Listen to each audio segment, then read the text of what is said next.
Dalam tahun ke-18 zaman Raja Yerobeam bin Nebat, menjadi rajalah Abiam atas Yehuda.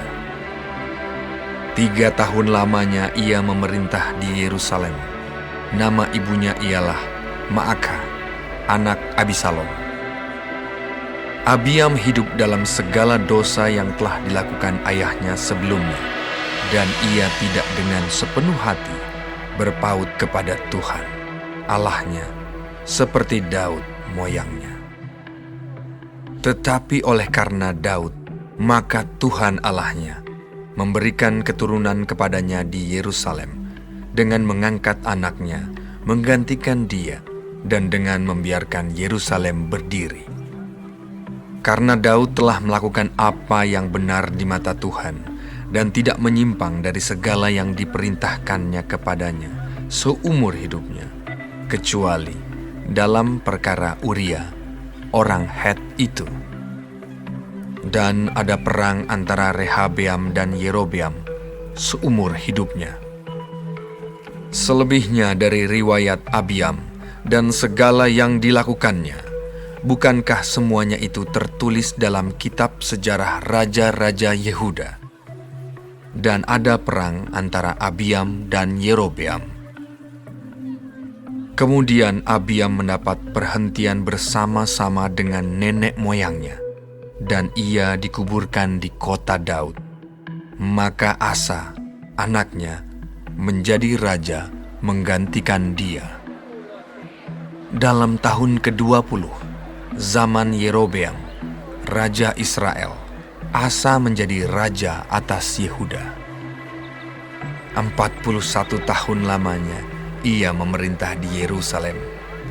Nama neneknya yang perempuan ialah Maaka, anak Abisalom.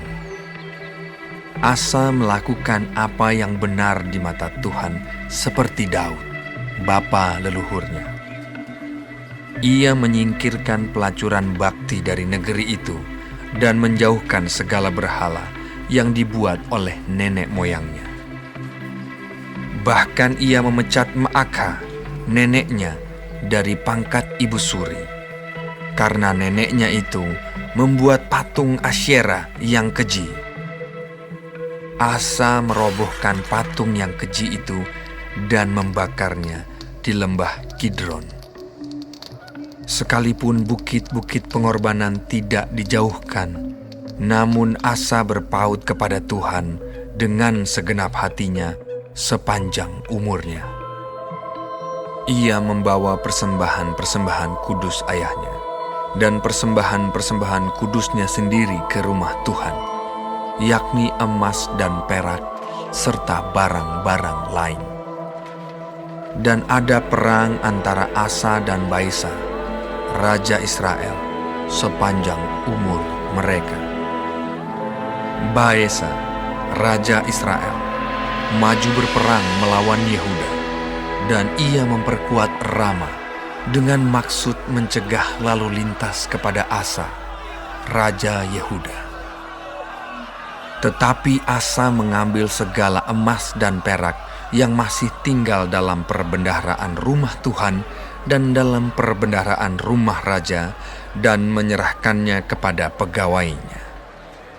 Kemudian Raja Asa mengutus mereka kepada Ben-Hadad bin Tabrimon bin Hezion, Raja Aram yang diam di Damsyik, dengan membawa pesan. Ada perjanjian antara aku dan engkau, antara ayahku dan ayahmu. Di sini kukirim kepadamu suatu bingkisan, yakni emas dan perak. Marilah, batalkanlah perjanjianmu dengan Baesa, Raja Israel, supaya ia undur daripadaku. Lalu Ben-Hadad mendengarkan permintaan Raja Asa. Ia menyuruh panglima-panglimanya menyerang kota-kota Israel, dan ia mengalahkan Iyon dan Abel Bet Maaka dan seluruh Kinerot serta seluruh tanah Naftali.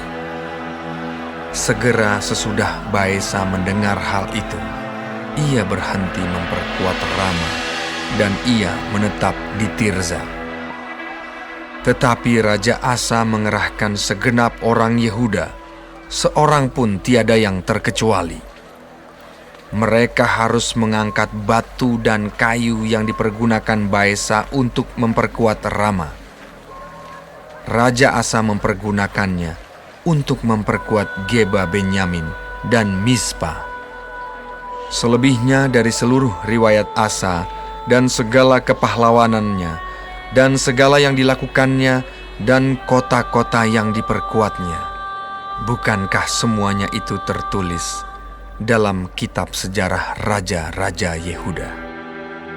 Tetapi pada masa tuanya, ia menderita sakit pada kedua kakinya.